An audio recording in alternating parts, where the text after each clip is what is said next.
Welcome again to the creative world of Adoor Gopalakrishnan. Anatharam-Monologue, literally translated as again from Malayalam, the 1987 film of Adoor Gopalakrishan is a unique creation of this auteur filmmaker. Some considers the film as one of his best and a world-class film, while others say it's a difficult film. Adoor says the film is about different ways of storytelling itself. But in the end, we have a film with a rare psychological analysis of an adolescent boy caught in the web of realities of growing up years. Though the leading character of the film is a newcomer of those days, popular actor Mamooty was cast as character actor by Adoor for the first time in his film. For many, it's a complex film. But for connoisseurs, Anantharam is a brilliantly structured creation of Adoor. No wonder egg filmmaker Malayalam describes Anantharam as highly original in concept and treatment, even by world standards, incredibly self-indulgent in its most positive and creative sense. Again, like all other films, Adoor sculpts his period in the film, etching every aspect of life in Kerala throughout the film. Anantharam is perceived as almost a psychoanalytical movie and totally different from all other movies which you have made before Anantharam. It has certain detailed analysis of young person or young human being growing up. Can one call it a psychoanalytical movie in a sense? There is no one single definition possible for the film, because as I have conceived it, it's about the process of storytelling. How do you tell a story? How do you create, for instance? An artist creates. At the very basic level, you have the experience. Then there is a recollection of this experience, which you call memory. Then the third element is imagination. So when these three elements join, an experience is taken into memory, and memory is ordered in some way according to the imagination of the writer or the creator. Then that is how the creation takes place. And memory is not always a replica of the experience, because when the memory comes, depending on the period between the time of your memorizing it and the actual experience, many changes would have taken place in that space. How do you tell a story? You have it. First of all, you have some theme. So you pick and choose those experiences from your past to tell a story. So in this case, basically I am dealing with two stories. One is that of when he was an extrovert. Because in all of us, in fact, if you examine, in all of us there is an extrovert and an introvert. He's an extrovert. He talks about himself. He says, I was too brilliant for a very, very ordinary society. Childhood and the society itself. And it's too brilliant for them to contain. So they try to suppress me. The second story is that of somebody's experiences collected from those experiences, in fact, which will go on to prove another story. Here it's an introvert. As an introvert also, one can become very active. Or the creativity, is fed on by the circumstances in which the child grows up. So it reaches a point where he cannot distinguish between the real and the imagined. It is not fantasy, but then it is real things. But then how you perceive a reality, how you perceive an experience, how you memorize it, this is what is there.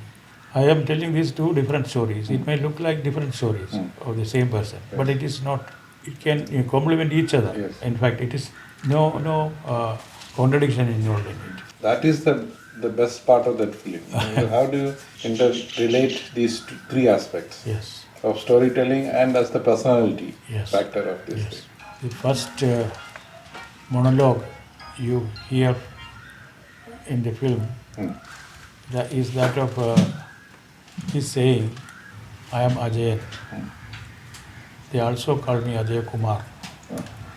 So the duality starts from that point. a duality of relationships. That's a very important aspect of the film. He's a foster father, the doctor. He's like a father, but he's not his father. Elder son of the doctor, Balu, he is like a brother, but he is not his brother. And his wife is like a sister-in-law, but then she is not a real sister-in-law. So there is a duality built into the psyche of this character in every aspect of his life. In fact, he is when he starts telling the story, he is on the verge of a nervous breakdown, and he is trying to find ways of conveying it, how he arrived at this stage. That is why he is telling the stories, how I arrived at this point of total collapse. These are the two stories. There may be other stories. There may be a third story, a fourth story, possible. Because that's why, in the end of the film, you find him counting the steps to the river. Odd even. Yes, in odd numbers and even numbers. There could be others also.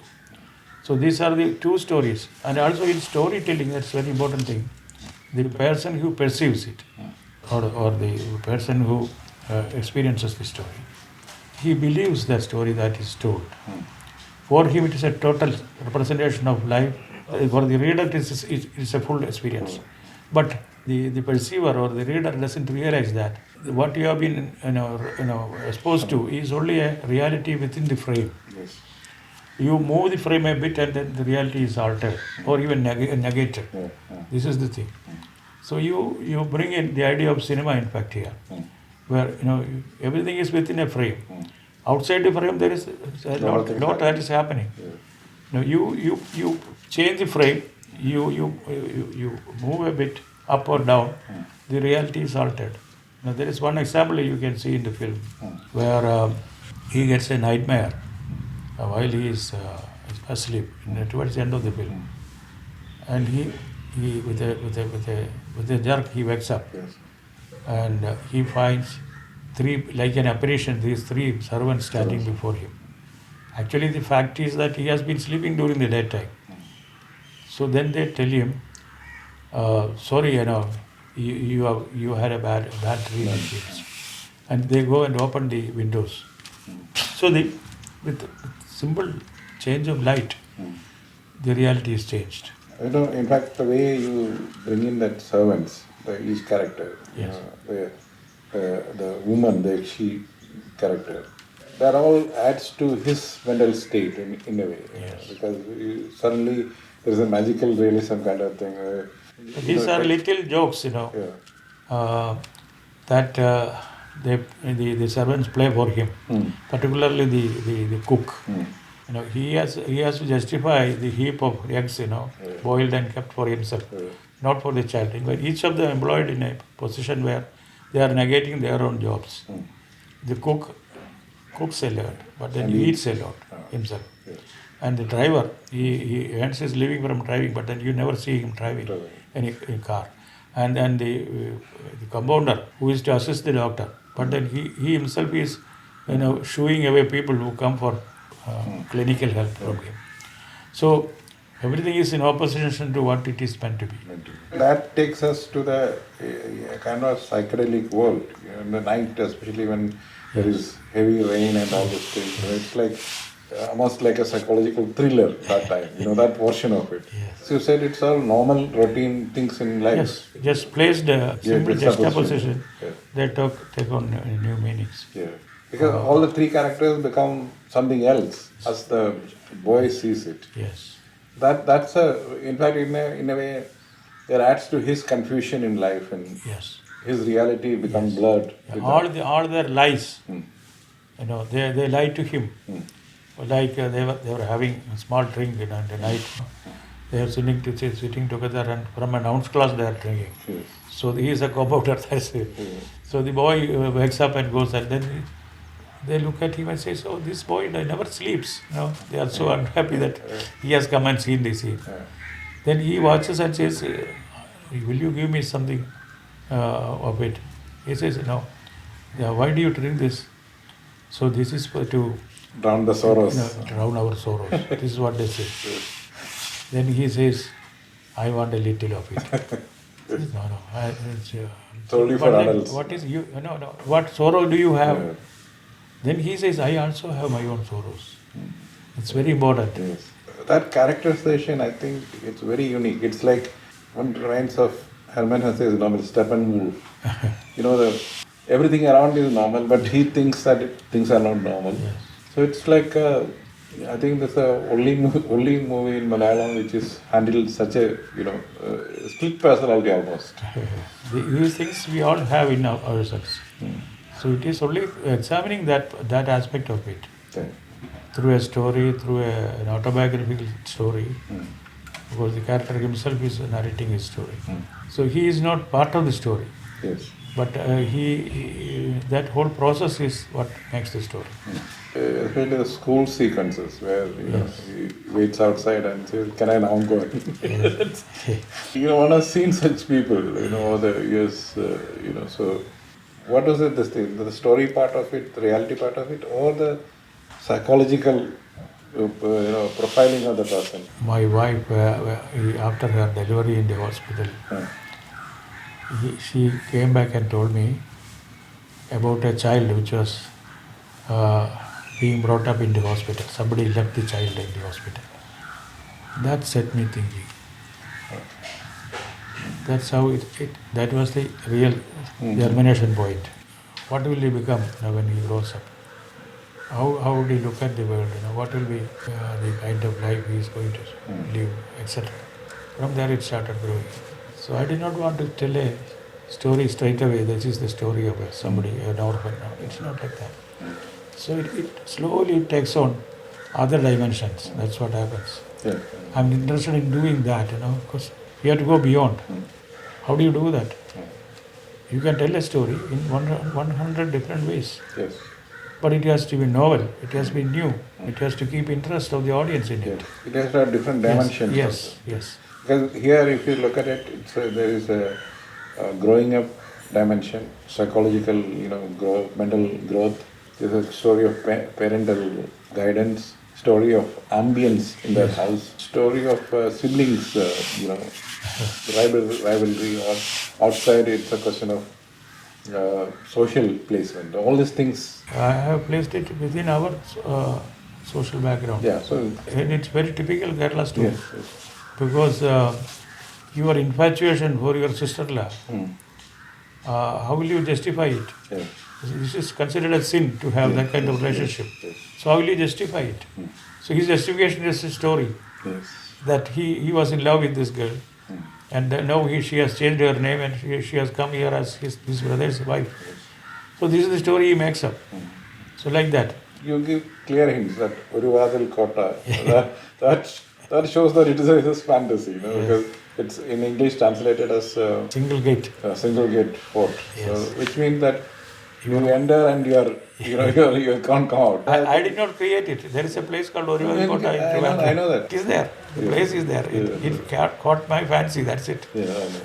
The kota really, in fact, it means something which is enclosed. Enclosed. It's an enclosure, in fact. It's all hinting towards his mindset. Yes, yes. So all this hints to certain things, because it's not plain. He's not just narrating. No. All these things are telling the viewers that look, this is the way to look at this. But if you see all these signs, then you will find a different dimension to the whole thing. And the same way, in the school, this kind of infatuation with that elder girl, the exchange of books, and there's a love letter there, and he gets admonished for that. This is all typical, that period issues which, all of us have had. And elder boys, really handles him. They bully him. Yeah. They think that he has handed over the letter to her. Yeah. So that they do a trial of him, and then he just throws a stone at them. Yeah. That also is also telling him that how he perceives and how the society perceives him. Even when the teacher, the headmaster of the school, punishes him with a cane, he suffers the blows a couple of times. Then he says, stop it. He has the guts to say that. No, students don't tell that to headmaster, who is a dreadful character otherwise. Yes. The adolescent period is the most difficult, as I say, for everybody. Yes. Man, woman, all Yes. these things. You begin to see world in a different way. Yes. So then you can get into hallucinations, you can get into Yes. the wrong path, right path, all these things. Yes. And that is where I think you open a bigger, wider world to that period. Once after the release of the film, even while the film was running in the theatres, somebody, not a Keralite, I think he was an Antharite.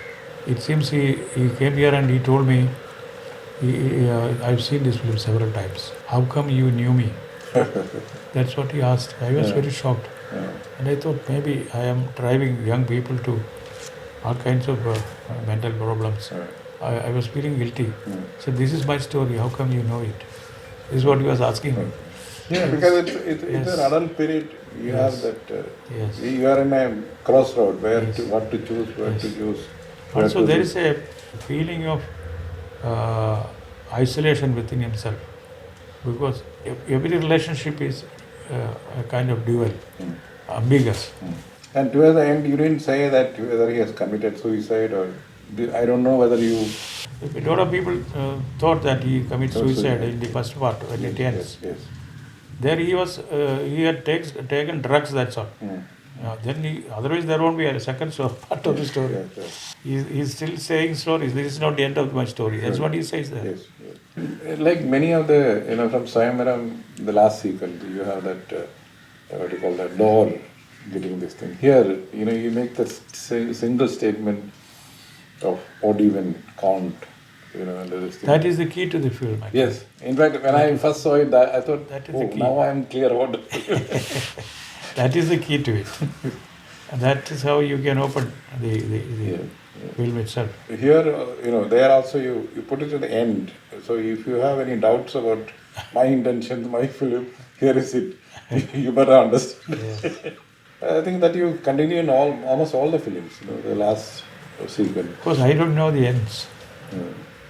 I don't want to say that everything, this is the last thing to happen and this is the end of everything. I don't want to say that. Nothing is ending. Yes. Everything is going on. We happen to be, introduced into a certain period of time, and we also disappear in that eventually. That's it. There are a few people who think that Elipatayam and Anantharam are the best two films of your 12-part system. People have other choices. It's very interesting thing is that many people, they have different choices of my films. Some people think Swayamvaram is the best. Some people think Kodiyatam. Other set of people think it is Kadhapurishan. And like that, Vidheya. Yesterday also somebody was telling me her favorite film is Vidheya. Like that. Different people have different choices. According to their destiny. So I say it is natural, because how do you make friends with someone? You have something in common in the other person. That's how you make a friendly chord. You strike a chord like that. Otherwise you don't. So you bring in your own personal experience to the appreciation of a film. That's how you have preferences, this way or that way. But I am lucky because they are all choosing different films, not just one film or two films. I am looking at it from film structure, the interlayering of the films. These two films, many of us think that Elipatayam is better because it's much more compact than Anantharam. Anantharam can be complex, but you handle it so well. As a filmmaker, of course, you won't disown any of the films, or you will never say one film is better than the other. So. I won't. Because actually, every time I made these films, so I got satisfied that I made the best film that I could have made at that point of time. I don't want to go back and correct anything. I happen to have these films showed before me in different festivals where there were retrospectives and other things. So you are forced to sit with the screening, because immediately after that people will get up and ask. There is Q&A. Different audiences ask you different questions. Sometimes it can be the responses cannot be unanimous. It can be very different. Some of the films, for instance, Vidheyan. Vidheyan was very popular in Germany and Japan. I don't know why. they chose that film. Madaligal was universally popular. It is popular everywhere. And one of my most popular films was Nali Bandangal. It has been to practically every festival. And at every festival, every show was found to be full. So it was a big box office hit also outside India. In Kerala, people thought it is too simple. That was the problem. Either it is too difficult for them or it is too simple. So how would I know? Anantharam has a lot of very specific Kerala social things. So you said, was the outside audience able to Anantharam, yes. Of all my films, Anantharam, I also like the film. But it did not get the kind of attention it should have got from festivals outside India. It has been shown in many festivals, but that kind of adulation did not come to... I think because of this because it's very culturally very Indian. Even within India, it is so Keralite. And the nuances will be lost on them. Yes. This happens. In his book, Our Films, Their Films, Ray has said this. Very often his films have been praised for the wrong things. Yes. He has said that. Again, coming to Anantharam, if you don't understand the single door fort, that a lot of nuances will be lost on them. So it's very, very typically Kerala culture and Kerala life. Yeah, that's it. Yes, that must be the reason. Adoor says the film Anantharam is inspired by a story of a boy growing up in a hospital where his wife delivered his only daughter. He was amused by the boy's plight, and his creative imagination ran over the mindset of the boy in his growing up years. And as a creative person, he tried to tell the story of the orphan boy through his imagination using almost magical realism method of storytelling.